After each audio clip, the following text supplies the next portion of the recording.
दोस्तों, स्वागत है आपका अपना चैनल बुद्धा शक्ति में। भगवान गौतम बुद्ध कहते थे, यह संसार एक मायाजाल है जो कि मनुष्य को अच्छाई भी दिखाता है और बुराई भी दिखाता है। कभी सुंदरता दिखाता है तो कभी दुर्बलता दिखाता है।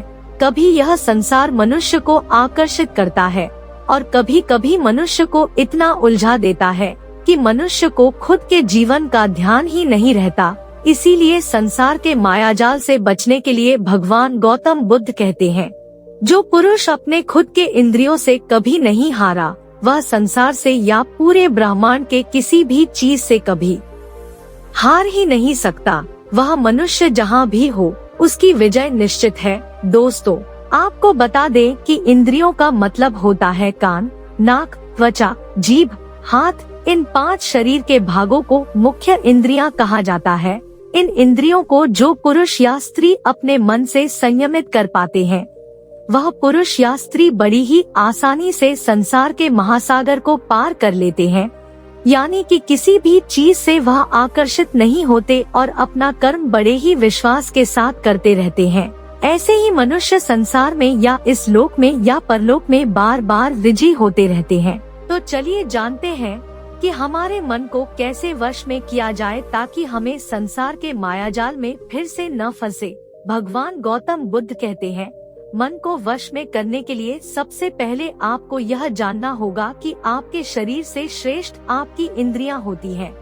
आपकी इंद्रियों से श्रेष्ठ आपका मन होता है और आपके मन से श्रेष्ठ आपकी बुद्धि होती है और अंततः बुद्धि से श्रेष्ठ आपका आत्मा होता है और आत्मा से भी श्रेष्ठ परमात्मा होते हैं, यानी भगवान होते हैं।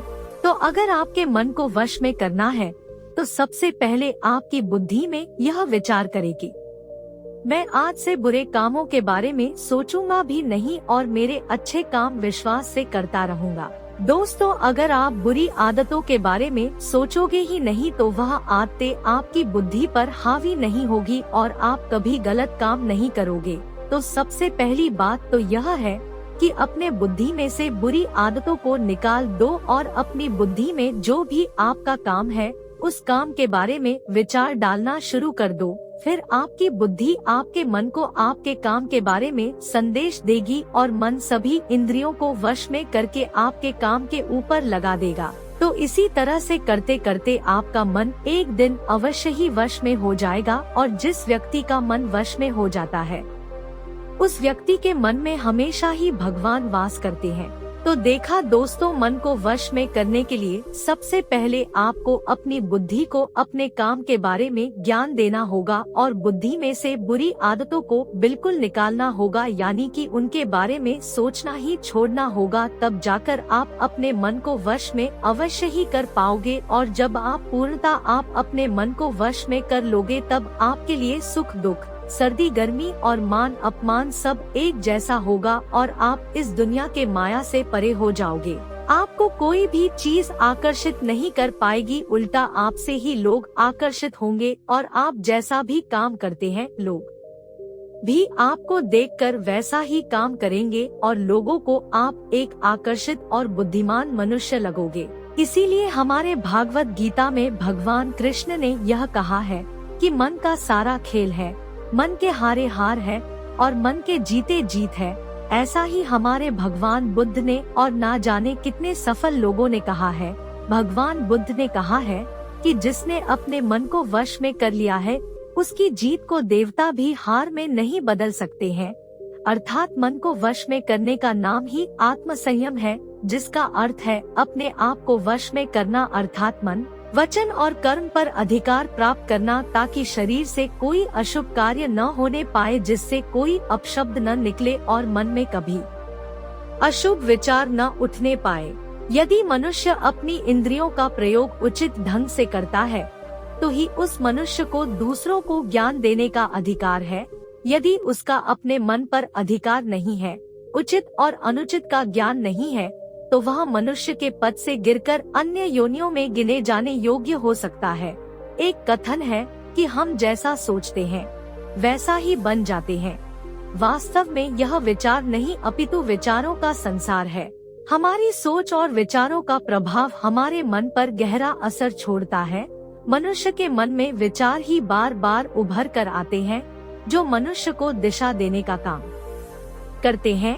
विचार ही मस्तिष्क को गति प्रदान करते हैं और गलत विचार क्रोध की ओर जाने को विवश करते हैं। यह हमारी भूल है कि हम सोचते हैं कि वचनों की कोई शक्ति नहीं है।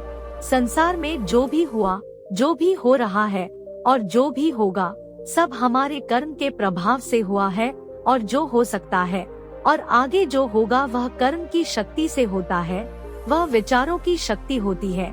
यदि हमारे अंदर आत्म संयम न ही है तो आत्मिकता का धन हमारे हाथ नहीं आ सकता है। हम इंद्रियों के जाल में फंसकर पहले तो निर्मल होंगे, फिर अपमानित होते हुए पहले अपना अनिष्ट करेंगे और फिर किसी और का करेंगे। यह सच है कि जो लोग दूसरों के लिए सोचते हैं उनका मन विश्वास पूर्ण विचारों का स्रोत है। इसलिए यदि बुराई से बचना हो तो अपनी दिशा को भलाई की ओर मोड़े देना चाहिए। वास्तव में यदि आप जीतना ही चाहते हैं तो सबसे पहले आत्म संयम की आदत डाल लें, क्योंकि संयम का अर्थ ही है अपनी बिखरी हुई शक्तियों को निश्चित दिशा देना। मान लीजिए जिस कार्य को नहीं करना है और जब उसे ही करने के लिए मन आकर्षित करता है तो आप उसे प्रयास पूर्वक रोकने के लिए मन बना ले, उसे ही आत्म संयम कहते हैं। संयम का अर्थ है जब हम आकर्षणों की ओर जाने के लिए हमारा मन सहज रूप से रुक जाए। गांधी जी ने कहा था कि अनुशासन और बलिदान के बिना मुक्ति की आशा नहीं की जा सकती है। लेकिन यह बात भी सच है कि लोग अक्सर गुस्से में विवेक शून्य होकर तुरंत अपने आत्म संयम को गुस्से में खो देते हैं। यह सच है कि समय बीतने के साथ लोगों के आत्म संयम में भारी कमी आई है। इसके गंभीर परिणाम सामने भी आए हैं। इसीलिए आत्म संयम की उपयोगिता को किसी भी हाल में कम नहीं आंका जा सकता है। लेकिन यह भी सच है कि शुरुआत में आत्म संयम का मार्ग थोड़ा कठिन लगता है। अर्थात मन को वश में करने का नाम ही आत्म संयम है। मनुष्य को मिली हुई शक्तियों को निश्चित दिशा देना संयम कहलाता है। दोस्तों, वीडियो अच्छी लगी हो तो चैनल को सब्सक्राइब करना ना भूले। नमो बुद्धाय।